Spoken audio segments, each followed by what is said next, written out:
Fuck, I'm about a week late in posting this, but people still need to hear it either way.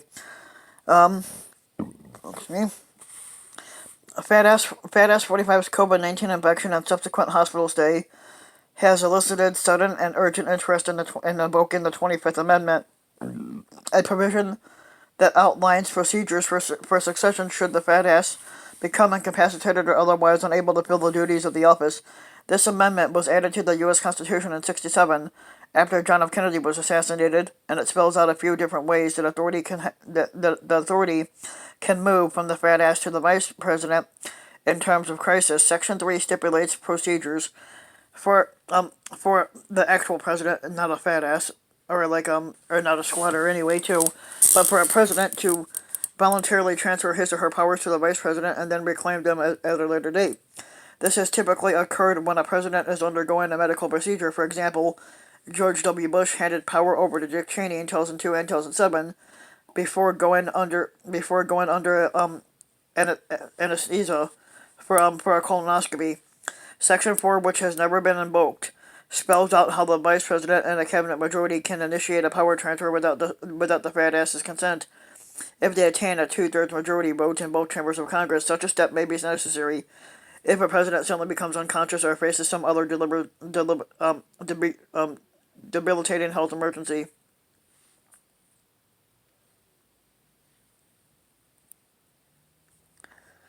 And in 2017, Maryland Representative Jamie Raskin introduced a bill that would supplement the 25th Amendment by creating a congressionally appointed commission consisting of physicians and senior leaders that could assess a fat ass's mental and physical condition and also work with the vice president to initiate a power transfer. Section 4 dictates that the vice president seek to assume power either with the support of the cabinet or with such other body as Congress may by law provide. Congress had never moved to establish such a body, but Raskin, a Democrat, believes it's past due. He expects to release an updated version of the bill this week. I spoke with the Congress. Basically, this person spoke with the congressman on Saturday to get his thoughts on the 25th Amendment and Fat Ass 45's condition. The transcript of the conversation has been condensed and edited for clarity. Basically, the questions that were asked during this interview were, what do you think the 25th Amendment says about how we should be thinking about the fat ass's illness right now? But Raskin replied basically, the 25th Amendment places a premium on political stability and continuity. It might have been wiser for the fat ass to make the decision when he first got the diagnosis to temporarily transfer powers over to the dumbass. That's accomplished by letter, and then the fat ass can revoke it by letter whenever he wants as well. At least as of now, he has not decided to do that. That does create the possibility that the fat ass takes a dramatic turn for the worse. Fuck forbid. Then the vice, then the vice squatter and a cabinet majority or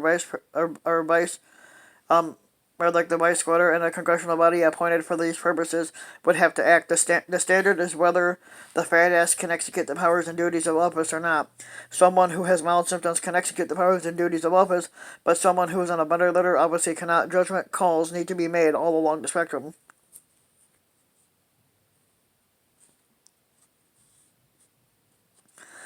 Basically, have you thought about what it might mean to be incapacitated when it comes to COVID-19? At what stage in the illness do the dumbass Pence and the cabinet really need to consider revoking the Section 4? The 25th Amendment basically defines the presidential inability as the president being unable to successfully execute the powers and duties of the office. Now the presidency depends upon massive delegation of responsibility, but ultimately the president has to be of sufficiently sound mind and body that he can make important judgments relating to the execution of the laws. Again, we're on a continuum. A The continuum. Yep. A president who has the equivalent of a cold or a light flu can still make his executive decisions, but at the other end of the spectrum, a president who is unconscious, intubated, or on a ventilator is going to find it impossible to make the judgments necessary for effective executive branch decision making. Then there might be a closer call judgment all along the way. That's why you need something like an independent body that would have the authority to send in the doctors to make various judgments about the physical, mental, and cognitive state of the president.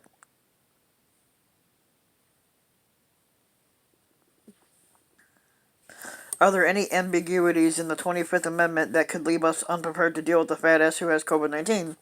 Because these judgments are so fine-grained and complex, the 25th Amendment depends on an exacting legal architecture. No president can be removed against his or her will without the consent of the vice president and then the two-thirds of Congress, essentially, to determine that there's incapacity. That's a pretty tough decision and a tough procedural check. It's always difficult to determine what dusk is, but we know the difference between day and night.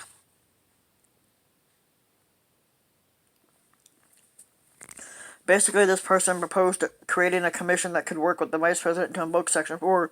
What could such a commission have been doing this week while Fat Ass 45 was in office? Or the hospital, sorry.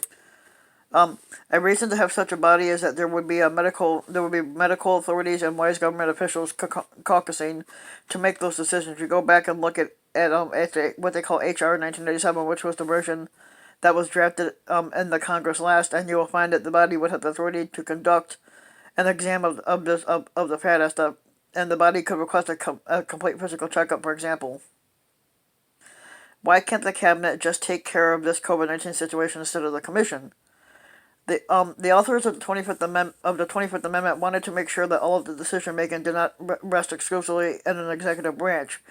We can see from the Fat Ass 45 squad and the wisdom of creating a congressional body as well as having an executive body to consider the situation. The Fat Ass exercises a powerful hold over his cabinet and over the vice squatter that is not necessarily conducive to the best decision making. It might not be a problem, but it could be. Having an independent, bipartisan, congressionally arranged body would allow for effective action, or at the very least a second opinion about the situation. The vice squatter himself might be reluctant to initiate a temporary transfer of power to himself, but an outside body might be less reluctant to say it is clearly indicated.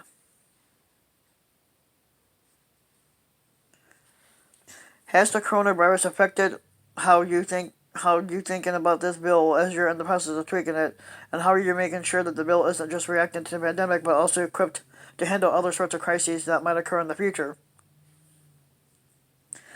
Basically, this person was besieged by calls by colleagues yesterday.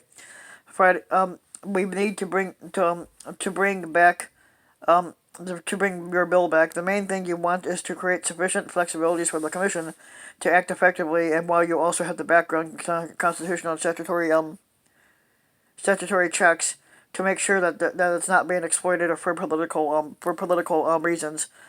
The Constitution kind of takes care of it by simply saying you need a two-thirds vote in the House and the Senate to remove a fat ass who is protesting his own capacity to act. It's well designed from that perspective because it's more difficult standard than impeachment, and there's no way that you would ever get a political drive to do this because you would need two-thirds in the House rather than just a majority vote, which is the impeachment standard. I think there's a wisdom in the way that the procedural safeguards have been built into it. This is an exceedingly modest measure that is totally contemplated by the Constitution. It's just a shame that it wasn't done decades ago by another Congress. In politics, we so often react to an immediate crisis, and it's very hard to get people to think institutionally outside of the context of a crisis. But then, when the crisis comes, people are thinking it's all political. We have to try to shove a little bit of the version and the humanity of the founders of the original Constitution and the 25th Amendment, which contains a lot of wisdom. So if you like the video, give the video a like and subscribe to my channel, Rambin Mike, and also hit the notification bell so that you'll be notified when the new video comes out. Thanks for listening.